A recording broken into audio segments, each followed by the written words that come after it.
तो जो एक बैल बचता था 1-2 दिन तक चारा नहीं खाता था। ऐसा होता था ना।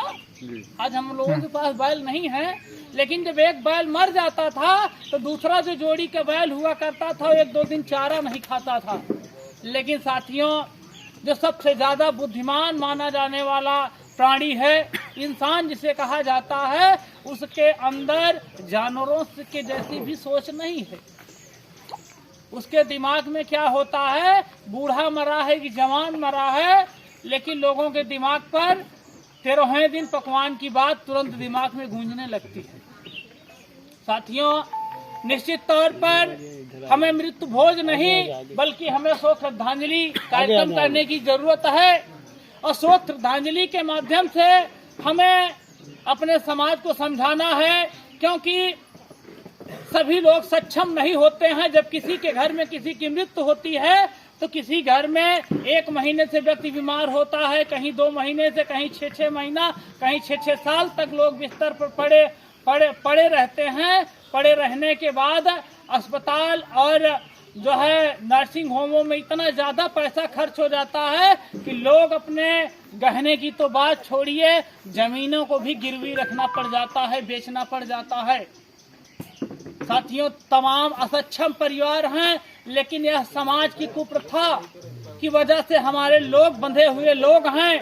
यदि हमारे लोग इस प्रकार के जो मृत्यु भोज का कार्यक्रम होता है, जिसे तिरही कहा जाता है, यदि वहीं पर लोग नहीं करते हैं, जैसे अभी इंजीनियर साहब रामाचल जी कह रहे थे कि जब माननीय रामाचल जी ने अपने घर पर अपने पिता के जो है मृत्यु के बाद जब उन्होंने शोक श्रद्धांजलि का मृत्यु भोज करने का कार्य नहीं किया, तो वही समाज के लोग ताने मारने लगे कि देखिए मौर्य का लड़का इंजीनियर हो गया और इसकी बुद्धि भ्रष्ट हो गई, ये प्रतापगढ़ क्या रहने लगा।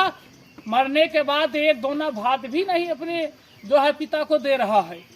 तो साथियों, ये प्रथा नहीं है, कुप्रथा है। ऐसी कुप्रथाओं को बिल्कुल समाप्त करने की जरूरत है। यदि कुप्रथाएं समाप्त होंगी तो हमारा परिवार, हमारा समाज खुशहाल होगा। हम जो पैसा खर्च करते हैं मृत्यु भोज में, हमें प्रयास करना चाहिए कि उस पैसे को मृत्यु भोज नहीं, यदि हम इस प्रथा को मिटा रहे हैं तो हमें एक समय समाज में संदेश देना चाहिए कि हम जो कुप्रथा है मृत्यु भोज की, इस प्रथा में अपना पैसा न खर्च करके हम समाज में तमाम जो गरीब लोग हैं, जो जिनके पास वस्त्र नहीं है, जिनके पास जो है शिक्षा के लिए पैसा नहीं है, हम उसके लिए जो है, जैसे हमारा मौर्य बंधुत्व क्लब है, बहुत सारे लोगों की मदद करता है। मैं वीरेंद्र कुमार वीरूपासी हूँ, पर मेरा ध्यान निरंतर समाज पर रहता है कि कहाँ हमारे SC OBC माइनॉरिटी समाज के लोग कहाँ और क्या कर रहे हैं। मेरा निरंतर ध्यान रहता है। मैं देख रहा हूँ कि मौर्य बंधुत्व क्लब लगातार इस समाज में बहुत जागृति करने का काम कर रहा है। तो इस जागृति के कार्यक्रम में हम सभी को शामिल होने की जरूरत है। और एक बात मैं कहना चाहता हूँ, तमाम लोग कहते हैं कि मैं चाहता तो हूँ, पर मेरे घर के लोग नहीं चाहते हैं कि परिवर्तन हो। घर के लोग विरोध में आ जाते हैं। ऐसा क्यों होता है जानते हैं साथियों? सबसे ज्यादा महिलाएं बाधा बनती हैं। महिलाएं बाधा नहीं बनती हैं, उसका बाधा बनने का कारण है हम आप समाज ज्वाइन करते हैं, हम आप पार्टी ज्वाइन करते हैं, हम आप समाज के लोगों के साथ बैठने का कार्य करते हैं, लेकिन अपनी घर की महिलाओं को समाज में ले जाने में शर्म लगती है। और उन्हें कहते हैं हम आप कि महिला जो है पर्दे में ही अच्छी लगती हैं, उन्हें चूल्हे चौके तक ही सीमित रखा जाता है। और हम उम्मीद करते हैं कि हमारा साथ सहयोग करेंगी महिलाएं।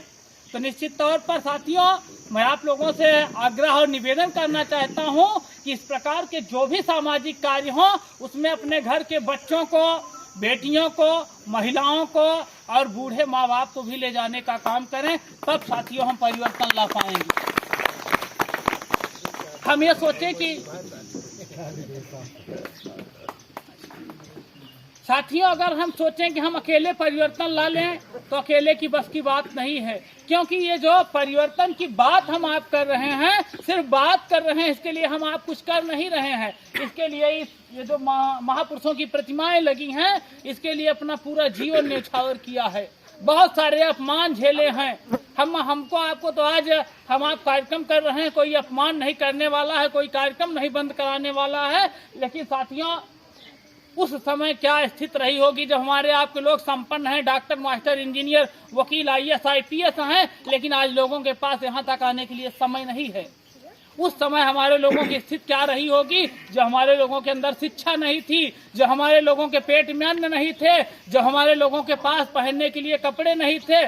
उस समय में इन महापुरुषों ने कार्य किया है। साथियों, बहुत ज्यादा न बोलते हुए हम इस कार्यक्रम, इस शोक श्रद्धांजलि के कार्यक्रम में आए हुए सभी माताओं बहनों को, पिता तुल्य बुजुर्गों को, नौजवान क्रांतिकारी साथियों को, प्यारे प्यारे बच्चों को मैं साधुवाद, धन्यवाद ज्ञापित करता हूँ। नमो बुद्धाय।